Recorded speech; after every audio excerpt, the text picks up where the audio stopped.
اس بستی یا بستی کے آس پڑوس سے آئے ہوئے، دور و دراز سے آئے ہوئے، نزدیک سے آئے ہوئے مہمانان کرام، آپ حضرات آج کی تاریخ کا آپ لوگ حصہ بننے والے ہیں۔ معصوم صاحب رحمۃ اللہ علیہ جو شیخ احمد سرہندی رحمۃ اللہ علیہ کے صاحبزادے ہیں، ان کا میں ملفوظات میں پڑھ رہا تھا۔ انہوں نے اپنے ملفوظات میں یہ لکھا ہے کہ جب اللہ تعالیٰ کسی سے کوئی کام لینا چاہتے ہیں تو اللہ تعالیٰ ان کے دل میں اس کام کا داعیہ پیدا کر دیتے ہیں کہ یہ کام کرو۔ تو دل میں جب کسی کام کا خیال آ جائے، نیکی کا خیال آ جائے، تو یہ سمجھنا چاہیے کہ اللہ نے اس کام کو قبول کر لیا۔ یہ جناب حضرت مولانا اسلم صاحب بانوی جو ہمارے عزیز بھی ہے، بہت قریب ترین عزیز ہے، ان کے دل میں یہ داعیہ پیدا ہو جائے، پھر آپ دیکھیں گے کہ مدرسہ رحمانیہ، مدرسہ اسلامیہ، کیا کیا نام سے مدرسے ہیں، لیکن اس مدرسے کا نام جامعہ عبداللہ ابن مسعود کیوں رکھا گیا؟ اس پر تھوڑی دیر کے لیے گفتگو ہوگی، وہاں جو اقدامات ہو رہی ہے ہو جائے گی۔ جامعہ عبداللہ ابن مسعود اس لیے نام رکھا گیا، حضرت عبداللہ ابن مسعود رضی اللہ تعالیٰ عنہ مشہور صحابی ہیں، اور اسلام لانے والے لوگوں میں چھٹے نمبر پر آتے ہیں، یعنی چھٹا مسلمان حضرت عبداللہ ابن مسعود رضی اللہ تعالیٰ۔ یہ تاریخ کے اوراق میں یہ بات لکھی ہوئی، اور ان کے ایمان لانے کا واقعہ بھی بڑا عجیب و غریب ہے۔ حضور صلی اللہ علیہ وسلم اور حضرت ابوبکر صدیق رضی اللہ تعالیٰ عنہ جا رہے تھے، بھوک بہت زیادہ لگی۔ آپ صلی اللہ علیہ وسلم نے دیکھا کہ ایک چرواہا ہے جو بکریوں کو چرا رہا ہے۔ اب بکریوں کو چرانا کوئی عیب کی بات نہیں تھی، وہ ایک کافر عقبہ بن ابی معیط کی بکریوں کو چرا رہے تھے۔ حضور صلی اللہ علیہ وسلم نے فرمایا کہ بکریوں کو دودھ ہو رہا ہے، تو انہوں نے فرمایا کہ ہاں دودھ نکل رہا ہے۔ حضور صلی اللہ علیہ وسلم نے فرمایا کہ مجھے بکریوں کو دودھ کی ضرورت ہے، اس لیے کہ ہم لوگوں کو بھوک لگی ہوئی ہے۔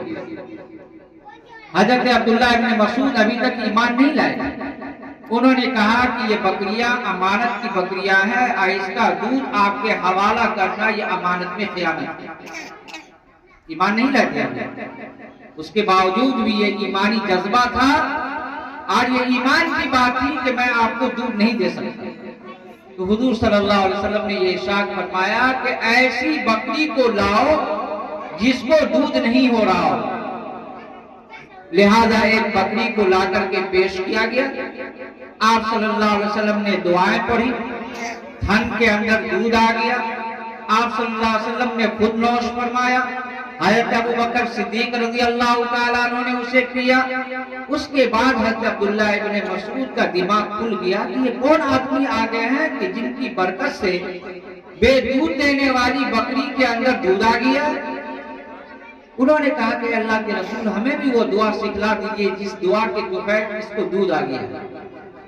تو آپ صلی اللہ علیہ وسلم نے حضرت عبداللہ ابن مسعود کے لیے بڑا مبارک جملہ ارشاد فرمایا کہ تم تو خود معلم ہو، خود سکھائے ہوئے ہو، تم کو کسی چیز کے سکھانے کی ضرورت نہیں ہے۔ اللہ تعالیٰ نے اس کے بعد دل کی دنیا بدلی، دربار پہنچنے کے بعد چھٹے نمبر پر لا الہ الا اللہ محمد رسول اللہ صلی اللہ علیہ وسلم پڑھا۔ ان کے بارے میں حضور صلی اللہ علیہ وسلم نے یہ ارشاد فرمایا تھا کہ قرآن کریم 4 صحابہ سے خاص طور پر پڑھو، خذوا القرآن عن 40 کہ 4 صحابہ سے قرآن سیکھو، حضرت عبداللہ ابن مسعود، حضرت ابی ابن کعب، حضرت معاذ ابن جبل، اور حضرت سالم جو حضرت حذیفہ کے آزاد شدہ غلام ہیں، ان سے پڑھو۔ اس میں سے سب سے پہلا نام آپ صلی اللہ علیہ وسلم نے حضرت عبداللہ ابن مسعود کا نام شمار کرایا۔ یہ آپ کا ادارہ بڑی عظیم نسبت رکھتا ہے، حضرت عبداللہ ابن مسعود کی طرف ان کی نسبت ہے، جو صحابی ہے۔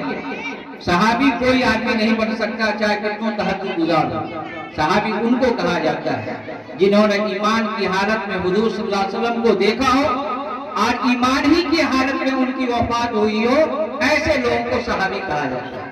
ہمارا آپ یا کوئی آدمی اب صحابی نہیں بن سکتا۔ اس لیے بھائیوں، بزرگوں اور دوستوں، جب یہ عظیم نسبت ہے کہ اس عظیم نسبت کے تحت یہ ان کے اندر امانت ایمان لانے سے پہلے تھی، ہمیں امید ہے کہ اس کے جو رکھوالے ہیں، اس ادارے کی جو دیکھ ریکھ کرنے والے ہیں، مجھے مکمل یقین ہے تقریباً پچھلے 15-20 سالوں سے میرا ان سے تعلق ہے، بلکہ اس سے بھی زیادہ سے تعلق ہے، پڑھنے پڑھانے ہی کے زمانے سے۔ انشاءاللہ اس ادارے کی لاج رکھتے ہوئے انشاءاللہ پوری امانت اور دیانت کا یہ خیال کریں گے۔ آپ حضرات کو اس پر اعتماد کرنا چاہیے انشاءاللہ یہ بھی آپ کے ایک ایک روپیے کے کا صحیح استعمال بھی کریں گے، اور انشاءاللہ امت اور ملت کے بھی خواہی میں اور ترقی میں اسے انشاءاللہ خرچ کریں گے۔